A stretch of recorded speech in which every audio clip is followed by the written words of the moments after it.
नमस्कार। आप देख रहे हैं आज की बात और मैं हूं प्रकाश। दोस्तों जरा सोचिए, नेपाल की राजनीति के इतिहास में पहली बार एक महिला उस कुर्सी तक पहुंचती है जिसे अब तक पुरुषों का गढ़ माना जाता था। वो भी तब जब देश उथल-पुथल से गुजर रहा था। जी हां, हम बात कर रहे हैं सुशीला कार्की की, नेपाल की अंतरिम प्रधानमंत्री जो अचानक सुर्खियों में आ गईं। लेकिन सवाल ये है, कौन है ये सुशीला कार्की? क्या ये सिर्फ एक अंतरिम चेहरा है या फिर नेपाल की राजनीति में एक बड़े बदलाव का संकेत? उनकी कहानी किसी फिल्म से कम नहीं लगती। एक ऐसी महिला जिसने वकालत से सफर शुरू किया, न्यायपालिका में नाम कमाया और फिर राजनीति की सबसे ऊंची कुर्सी तक पहुंची। नेपाल जैसे देश में जहां राजनीतिक अस्थिरता आम बात है, कार्की का प्रधानमंत्री बनना सिर्फ एक नियुक्ति नहीं, बल्कि एक संदेश है। संदेश ये कि महिलाएं अब सिर्फ समर्थन की ताकत नहीं, बल्कि सत्ता की धुरी भी बन सकती हैं। तो चलिए, आज की इस रिपोर्ट में हम गहराई से समझेंगे सुशीला कार्की कौन है, उनकी कहानी कैसे एक साधारण जिंदगी से देश की सबसे ऊंची कुर्सी तक पहुंची, और क्या नेपाल की जनता उन्हें भविष्य की स्थायी प्रधानमंत्री के रूप में देख रही है। दोस्तों, वीडियो को अंत तक जरूर देखिए, क्योंकि आखिर में हम ये भी समझेंगे कि भारत नेपाल संबंधों पर कार्की का क्या असर पड़ सकता है। सुशीला कार्की का परिचय। सुशीला कार्की का नाम नेपाल के इतिहास में एक विशेष स्थान रखता है। वो सिर्फ नेपाल की पहली महिला अंतरिम प्रधानमंत्री ही नहीं, बल्कि देश की पहली महिला मुख्य न्यायाधीश यानी चीफ जस्टिस भी रह चुकी हैं। उनका जन्म 7 जून 1952 को विराटनगर यानी नेपाल में हुआ। पढ़ाई में शुरू से ही तेज, उन्होंने कानून यानी लॉ की पढ़ाई की और धीरे धीरे न्यायपालिका में अपनी पहचान बनाई। उनकी छवि एक ईमानदार, सख्त और साफ सुथरी अधिकारी की रही है। 2009 में उन्हें सुप्रीम कोर्ट का जज बनाया गया और 2016 में वो नेपाल की पहली महिला मुख्य न्यायाधीश बनी। वहां रहते हुए उन्होंने भ्रष्टाचार और राजनैतिक हस्तक्षेप के खिलाफ सख्त रुख अपनाया। अब जरा सोचिए, ऐसी महिला जब राजनीति की सबसे अहम कुर्सी पर आती है तो जनता का ध्यान क्यों न खिंचे।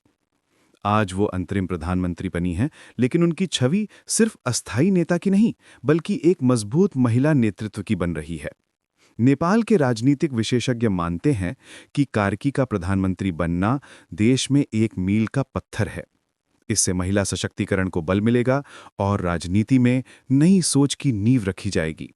लेकिन यहाँ एक बड़ा सवाल है, क्या कार्की की ईमानदारी और कानूनी अनुभव राजनीति की गंदी चालों से बचा पाएंगी? यही वो सस्पेंस है जिसे आने वाला समय खोलेगा। नेपाल की राजनीति और कार्की का रोल। नेपाल की राजनीति हमेशा से अस्थिर रही है। पिछले 2 दशकों में यहाँ 13 से ज्यादा प्रधानमंत्री बदले जा चुके हैं। हर बार सत्ता की लड़ाई, संसद में टूट-फूट और जनता में नाराजगी। ऐसे माहौल में जब सुशीला कार्की जैसी महिला प्रधानमंत्री बनती हैं, तो जनता उम्मीद करती है कि वो इस गैर स्थिर राजनीति को एक नई दिशा देंगी। उनकी नियुक्ति एक तरह से सिस्टम की सफाई की कोशिश है। लोग कहते हैं कि अगर न्यायपालिका की सख्त महिला राजनीति में आई है, तो शायद अब भ्रष्टाचारियों की नींद उड़ जाएगी। नेपाल में युवाओं और महिलाओं के बीच कार्की को लेकर एक अलग ही जोश है। सोशल मीडिया पर उनकी तुलना अक्सर नेपाल की आयरन लेडी से की जाती है। लेकिन राजनीति आसान नहीं है। यहाँ चालें, गठबंधन और दबाव हर कदम पर हावी रहते हैं। ऐसे में कार्की का सबसे बड़ा इम्तिहान यही होगा कि क्या वो अपने न्यायपालिका वाले तेवर राजनीति में भी बरकरार रख पाएंगी। भारत नेपाल रिश्तों पर असर। भारत और नेपाल का रिश्ता हमेशा से उतार चढ़ाव भरा रहा है। कभी सांस्कृतिक और धार्मिक नजदीकी, तो कभी राजनैतिक दूरियां। सुशीला कार्की का प्रधानमंत्री बनना भारत के लिए भी अहम है। उनकी छवि एक स्वतंत्र और साफ सुथरे नेता की है। भारत चाहेगा कि उनके नेतृत्व में नेपाल भारत संबंध और मजबूत हों। नेपाल की जनता भी जानती है कि उसकी अर्थव्यवस्था और विकास में भारत की भूमिका बेहद जरूरी है। ऐसे में कार्की से उम्मीद है कि वो दोनों देशों के बीच पुल का काम करेंगी। लेकिन साथ ही चीन भी नेपाल में अपनी पकड़ मजबूत कर रहा है। इसलिए कार्की की विदेश नीति एक बड़ा इम्तिहान होगी। अगर उन्होंने भारत के साथ मजबूत रिश्ते बनाए, तो नेपाल की राजनीति में स्थिरता आएगी और क्षेत्रीय संतुलन भी सुरक्षित रहेगा। दोस्तों, इतिहास गवाह है महिलाएं जब नेतृत्व करती हैं तो सिर्फ राजनीति नहीं बदलती, बल्कि समाज की सोच भी बदलती है। सुशीला कार्की का प्रधानमंत्री बनना सिर्फ नेपाल के लिए ही नहीं, बल्कि पूरे दक्षिण एशिया के लिए एक प्रेरणा है।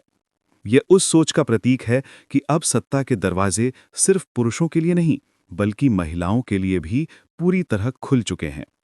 हो सकता है कि कार्की सिर्फ अंतरिम प्रधानमंत्री हों, लेकिन शायद आने वाले कल में लोग कहें कि नेपाल की राजनीति की दिशा बदलने वाली नेता वही थीं। तो दोस्तों, क्या आपको लगता है कि सुशीला कार्की भविष्य में नेपाल की स्थायी प्रधानमंत्री बन सकती हैं? कमेंट में अपनी राय जरूर लिखिए।